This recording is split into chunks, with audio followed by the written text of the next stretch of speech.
સુરતમાં અકસ્માતની ઘટનાઓ વચ્ચે પર્વત પાટિયા વિસ્તારમાં બેફામ ટ્રકના ચાલકે મોપેડ સવાર મહિલાને અડફેટે લઈ મોતને ઘાટ ઉતારી હતી તો અકસ્માત સર્જી ટ્રક ચાલક ભાગી છૂટ્યો હતો। સુરતમાં વારંવાર ભારે વાહનના ચાલકો અકસ્માતની ઘટનાઓને અંજામ આપી રહ્યા છે ત્યારે ફરી આવો જ એક અકસ્માત સર્જાયો હતો।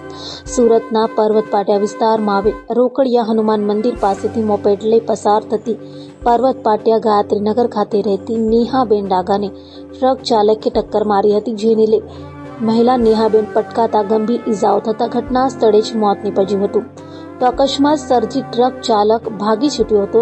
જ્યારે બનાવની જાણ થતાં પોલીસ કાફલો સ્થળે દોડી ગયો હતો અને લાશનો કબજો લઈ પીએમ અર્થે સિવિલમાં ખસેડી તપાસ હાથ ધરી હતી। મારું નામ અશોક ભગીરથભાઈ રાઠી છે।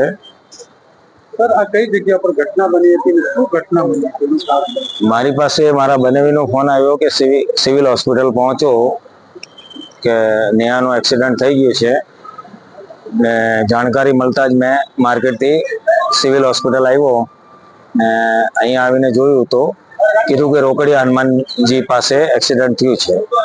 બેનનું પૂરું નામ નેહા દિનેશ સુરતમાં કઈ જગ્યા? તવાણી અને નેહા દિનેશ ડાગા। સુરતમાં સર કઈ જગ્યા પર? સુરતમાં આપણે પર્વત પાટિયા ઉપર રહી છે। આ બેનના કેટલા બચ્ચા? એમને એક છોકરો ને એક છોકરી છે। એની ઉંમર કેટલી હતી? છોકરો સીએ માં ભણે છે ને છોકરી પણ ભણે છે। તે બેનની ઉંમર કેટલી? બેનની ઉંમર 44 જેવી છે। આ બેન શું કામ કરતી? ગૃહિણી છે। એના હસબન્ડ નું કામ અનાજનું બ્રોકરિંગ છે। સર, તમે એના કોણ લાવો? મારી માસીની છોકરી છે। સર, જે ટ્રક વાળાએ ઠોકી દીધું છે એ પકડાઈ ગયું છે? કહે છે પોલીસ વાળા કે એમને પકડી લીધેલો છે। હવે સર, તમારી કઈ માંગ છે સર?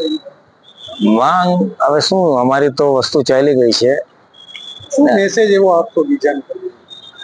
એક સરસ મેસેજ શું આપશો? સરસ મેસેજ હવે શું આપીએ? રોડ રસ્તા ખાડા ખોપચા છે ને એના પછી પણ આ બધું ચાલે છે ને હવે